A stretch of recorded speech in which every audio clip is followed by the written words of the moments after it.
Hello साथियों, कैसे हैं आप लोग। चलिए आज हम लोग रसायन विज्ञान पढ़ने वाले हैं। रसायन विज्ञान से संबंधित कुछ मुख्य बातें जानेंगे, तो बने रहिए वीडियो के अंत तक। वीडियो स्किप ना करिए, देखिए बहुत ही मज़ा आने वाला है। तो देखिए क्या लिखा है। रसायन विज्ञान, विज्ञान की वह शाखा। पहले जानेंगे रसायन विज्ञान किसे कहते हैं। जिसको नहीं मालूम है परिभाषा जान जाए। रसायन विज्ञान विज्ञान की वह शाखा है जिसमें पदार्थों के रासायनिक गुण तथा रासायनिक प्रक्रिया के फलस्वरूप होने वाले परिवर्तन का अध्ययन किया जाता है। यानी विज्ञान की वह शाखा जिसमें हम लोग पदार्थों के रासायनिक गुण के बारे में, उसमें होने वाली अभिक्रियाओं के बारे में तथा उसके संगठन के बारे में अध्ययन करते हैं। कौन सा पदार्थ क्या क्या मिलके बना है। संगठन मतलब कौन सा पदार्थ किससे बना होता है, उसका अध्ययन जिसमें किया जाता है।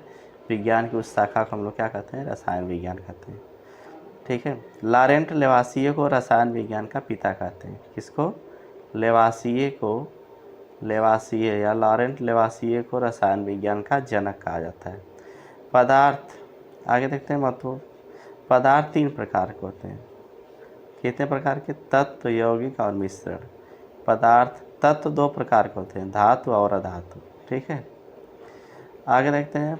परमाणु मुख्य रूप से 3 प्रकार के मौलिक कणों से बना होता है। केमिस्ट्री में जो बार बार परमाणु शब्द का इस्तेमाल होता है फ्रेंड्स, परमाणु तत्व किससे मिलने बने होते हैं? परमाणुओं से। तो परमाणु भी 3 मौलिक कणों से बने होते हैं, जिसे वो इलेक्ट्रॉन, प्रोटॉन और न्यूट्रॉन कहते हैं। इसको आप लोग पेन से याद कर सकते हैं। पेन से कि परमाणु, पी से परमाणु, परमाणु किससे बना है? पेन से बना है। पेन का मतलब प्रोटॉन, इलेक्ट्रॉन और न्यूट्रॉन। ठीक है। नेक्स्ट देखिए। परमाणु के केंद्र में नाभिक रहता है जिसमें प्रोटॉन और न्यूट्रॉन होते हैं। फ्रेंड्स, परमाणु का आकार गोलाकार होता है। कैसा होता है? गोलाकार होता है। और इसके केंद्र में इसका बीच में क्या होता है? इसका नाभिक होता है, या इसके केंद्र में इसका नाभिक होता है जिसमें प्रोटॉन और न्यूट्रॉन होते हैं। ठीक है। अगला देखिए। तत्व के नाभिक में उपस्थित प्रोटॉनों की कुल संख्या परमाणु संख्या कहते हैं। यानी जो नाभिक में यहाँ पे प्रोटॉन होता है, पी की संख्या जितना होती है वही उस तत्व का क्या होता है? परमाणु संख्या कहते हैं। अब परमाणु संख्या क्या होती है? जो तत्व जिस क्रम पे आता है, जैसे हाइड्रोजन 1 नंबर पे है, हाइड्रोजन है, हीलियम है, लिथियम है, बेरिलियम है, कार्बन। तो पहले, दूसरे, तीसरे, चौथे, पाँचवें जो तत्व जिस क्रम पे आता है, नाम लेते हैं ना, hydrogen, helium, lithium, beryllium, boron, carbon, nitrogen, oxygen, fluorine, sodium, magnesium, aluminium, silicon. तो जो तत्व जिस सीरियल नंबर पे आता है वही उसकी परमाणु संख्या होती है। ठीक है। और उसमें उतना ही प्रोटॉन होते हैं और उसमें उतना ही इलेक्ट्रॉन होते हैं। मतलब हाइड्रोजन 1 नंबर पे, तो इसमें प्रोटॉनों की संख्या 1 और इलेक्ट्रॉनों की संख्या भी 1 होती है। ठीक है। आगे देखते हैं। किसी तत्व के परमाणु के नाभिक में उपस्थित प्रोटॉन की संख्या और न्यूट्रॉनों की संख्या के योगफल को उस परमाणु का द्रव्यमान संख्या कहते हैं। यानी प्रोटॉनों की संख्या और न्यूट्रॉनों की संख्या को जोड़ देंगे तो क्या कहलाएगी? द्रव्यमान संख्या कहलाएगी परमाणु की। एक ही तत्व के वे परमाणु जिनकी परमाणु संख्या समान किंतु द्रव्यमान संख्या भिन्न भिन्न होती है, वो समस्थानिक कहलाते हैं। समस्थानिक का वीडियो हम बनाए, अलग से देख लीजिएगा। वह क्रिया जिसके फलस्वरूप कुछ तत्व विकिरण उत्सर्जित करते हैं रेडियो सक्रियता या रेडियो एक्टिविटी कहलाती है। हाँ, इसको समझ लीजिए, बहुत ही इंपॉर्टेंट है। प्रकृति में कुछ तत्व ऐसे पाए जाते हैं जो स्वतः अपने आप ही कुछ कीड़े या विकिरण उत्सर्जित करते हैं, तो उन तत्वों को रेडियो एक्टिव तत्व और उस प्रक्रिया को रेडियो एक्टिविटी या रेडियो सक्रियता कहते हैं। ठीक है। एक्स किरणें हीलियम He+ नाभिक के समान होती हैं। बीटा किरणें ऋण आवेशित होती हैं। गामा किरणें विद्युत उदासीन होती हैं। ठीक है। अल्फा, बीटा, गामा, इस तरह 3 किरणें पढ़े होंगे आप लोग। अल्फा किरणें क्या होती हैं? धन आवेशित, बीटा किरणें ऋण आवेशित और गामा किरणें 0 यानी उदासीन होती हैं। वह जिसके द्वारा वायु एवं नमी की उपस्थिति में लोहे की सतह पर भूरे रंग की पतली परत जम जाती है, जंग लगना कहलाता है। जब लोहे को हम लोग नमी वाले स्थान पर खुला छोड़ देते हैं तो उसमें जंग लग जाता है, तो पतली परत जम जाती है भूरे रंग की, तो उस प्रक्रिया क्या कहते हैं? जंग लगना कहते हैं। ठीक है। यह जंग लगना कैसी प्रक्रिया होती है फ्रेंड्स? पूछता है तो जंग लगना ऑक्सीकरण की प्रक्रिया होती है।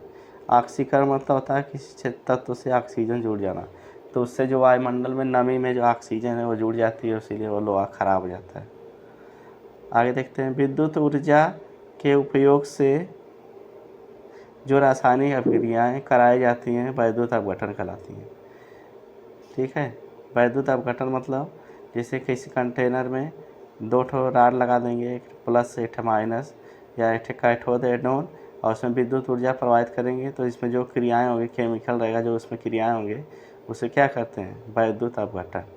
ठीक है, ऑक्सीकरण वह रासायनिक प्रक्रिया है जिसमें कोई परमाणु अथवा आयन एक से अधिक इलेक्ट्रॉन को त्याग करता है।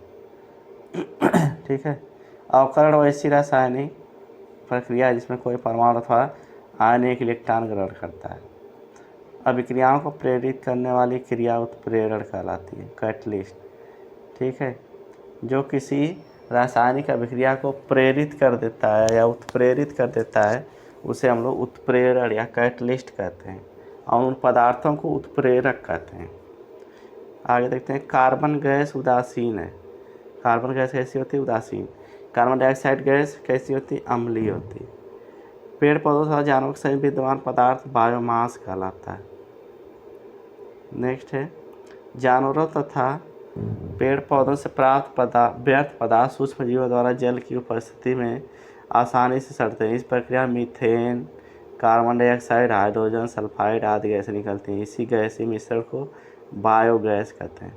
आप लोग बायोगैस का नाम सुने होंगे, तो बायोगैस किसे कहते हैं, जो जानवरों और पेड़ पौधों के सड़ने से प्राप्त होती है, उसी को बायोगैस कहते हैं। नेक्स्ट है, इसमें लगभग 65% मीथेन होता है, जो एक उत्तम ईंधन है। प्राकृतिक गैस तेल कुओं से उपजल के रूप में प्राप्त किया जाता है। इस गैस का प्रधान नाम मीथेन है।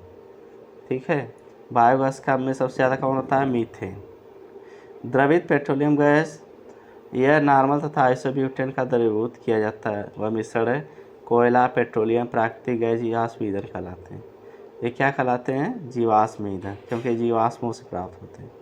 पेट्रोलियम गैस ईथेन, प्रोपेन तथा ब्यूटेन का मिश्रण होता है। बहुत बार पूछता है कि पेट्रोलियम गैस किसका मिश्रण होता है।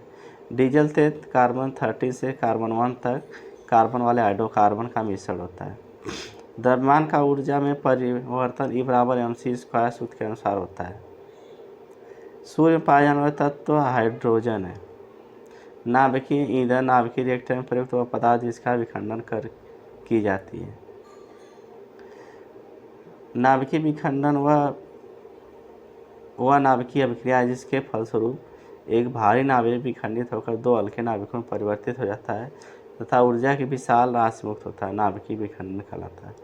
नाभिकीय विखंडन मतलब कोई जब भारी नाभिक 2 या 2 से अधिक नाभिकों में टूट जाता है तो उसी को नाभिकीय विखंडन कहते हैं, और उसके टूटने के फलस्वरूप भारी मात्रा में क्या होती है, ऊर्जा निकलती है। जैसे परमाणु बम नाभिकीय विखंडन पर ही काम करता है। किसके, नाभिकीय विखंडन। नाभिकीय संलयन वह अभिक्रिया है जिसके फलस्वरूप 2 हल्के नाभिक परस्पर जुड़कर एक भारी अस्थायी नाभिक का निर्माण करते हैं, नाभिकीय संलयन कहते हैं। वह संयंत्र जिसमें नाभिकीय अभिक्रिया से उत्पन्न उष्मा ऊर्जा को विद्युत ऊर्जा में परिवर्तित किया जाता है, नाभिकीय रिएक्टर कहलाता है। परमाणु ऊर्जा उत्पन्न करने के लिए यूरेनियम, थोरियम नामक तत्वों का उपयोग किया जाता है। ठीक है, नेक्स्ट है, धातु का अन्य धातु तथा या अधातु के साथ बना मिश्रण मिश्र धातु कहलाता है।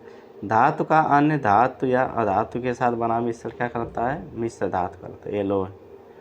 ठीक है, तो बस इसमें यहीं तक, मिलते हैं नेक्स्ट वीडियो में। तब तक के लिए वीडियो पसंद आए तो कृपया लाइक कर दिया और शेयर कर दिया करिए आप लोग।